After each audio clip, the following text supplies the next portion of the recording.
Crystia!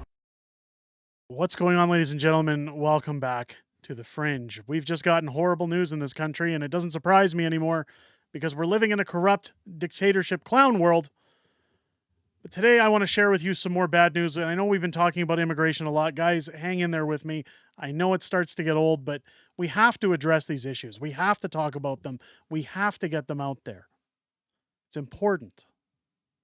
Justin Trudeau just cannot stop virtue signaling and pandering in order to get votes. I want to touch on something that was that's in another video, but it's very important that we highlight this because it sets the tone for what we're about to discuss. It says here the Migrant Rights Network is on Parliament Hill demanding that Justin Trudeau give all illegal immigrants in Canada permanent resident status. I'm not going to play the clip again. I'm speaking to you from the unceded. Stop talking. Sorry. Nudge the button there. She goes off on her pronouns. She goes off on a whole bunch of nonsense. If you watch our other videos, you'll see her at some point, and I apologize for that too. I hope you don't crap out of your ears from listening to that. But Mark Miller has come out with Justin Trudeau now pledging more visas for Gazans and says it's horrified by Israeli attacks in Rafah. Why? Why? We're full. We're full. We don't have any more room. There's no jobs. There's no homes. We don't want criminals in our country. Let them preach their wars in their country. Let them fight there. I'm not saying it isn't horrible, ladies and gentlemen. I'm not saying people don't get unalived in these wars or that bad things don't happen. They happen, but it's none of our business. We can't be there all the time with an open door saying, come on in. I said it in other videos. It's like having a boat and being told you can only fit 20 people on the boat, but 55 are standing on the shore. And then you say, but we don't want anybody to feel bad. Come get on the boat. You're going to sink. We're sinking this country. The country is sunk already. The country's the Titanic.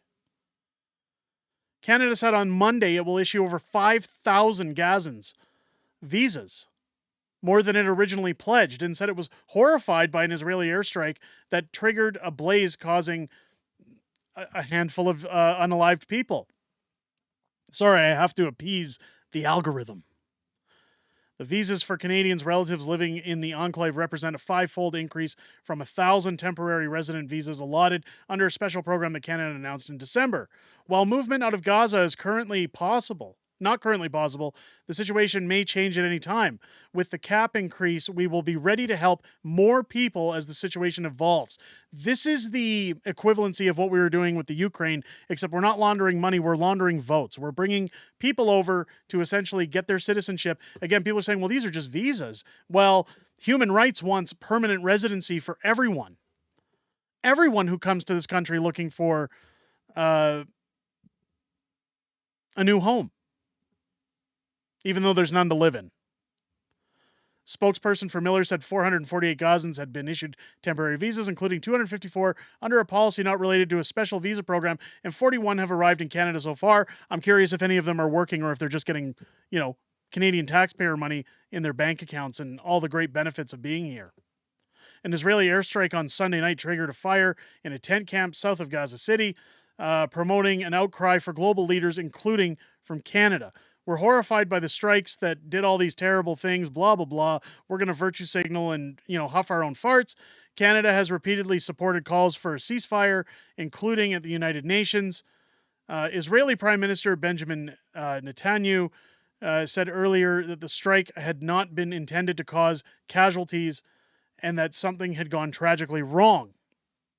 But let's still open the door, right? Nearly 36,000 Palestinians have been unalived. Yeah, these are all statistics to make everybody feel bad, so you're not people like me that are jerks complaining about this on the internet. Here's the problem. As much as this lizard man and who now says, by the way, he's issued a statement saying that if you call this man a liar, that he's going to sue you. So let me know what you think in the comments. I just don't know with this country anymore. I don't know what to do. I can't really go off the rails or get into it any further because, ladies and gents, we're beating this dead horse asking for an answer, asking for a solution. When does it end? When does it stop? When do we start telling people, don't unpack your suitcase, here's a plane ticket, get out? I feel sorry for anybody who's experiencing any tragedy in their lives. But the problem is, it's again, you want another analogy? It's like going down in an airplane and being told, you need to put on your own oxygen mask first, then look after others. It's the same thing with our country. Okay? If we had homes, if we had jobs, if these were vetted people, if they're here to get a job and contribute to our society, come on in. Come on in.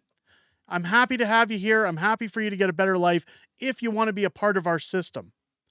But if you're coming here to get welfare, if you're coming here to mooch off our system, sit around, abuse people, steal vehicles, again, we've shown evidence of that in other videos. And if you're going to do all these horrible things, you don't belong here. You need to get out. Time to go. Okay? Party's over. We need to demand to our MPs, to our leaders, that this isn't racist. It's not us being xenophobic or not showing our pronouns of she or it, them, what. You know, I don't even know what these alphabet clicks call things anymore. I really don't care. But we have to tell our MPs that enough is enough and we're done. We're tired. If they want to keep their jobs, they need to listen to current permanent residents. They need to listen to Canadian citizens, that we've had enough. It's got to stop. Okay? Thank you for calling. It's time to stop. It's over. No mas. Let me know what you guys think down below. If it's your first time here, I hope this video has earned your subscription. Make sure as you're hitting that subscribe button, you click your bell for notifications. Join us live here on the channel every Friday night for our live stream show, Friday Night Fringe, starting at 6 p.m. Pacific, 8 p.m. Central, here on the channel, where we go over everything that's happened in the past week of politics, everything coming up in the week ahead, and a little bit of back and forth within our community. It's always great to talk to you guys outside of making these videos. I always look forward to hearing what you guys have to say each and every week. Definitely the highlight of my week, and I look forward to seeing each and every one of you there this Friday. I hope you guys enjoyed this video and have a great rest of your day. I'll catch you on the next one.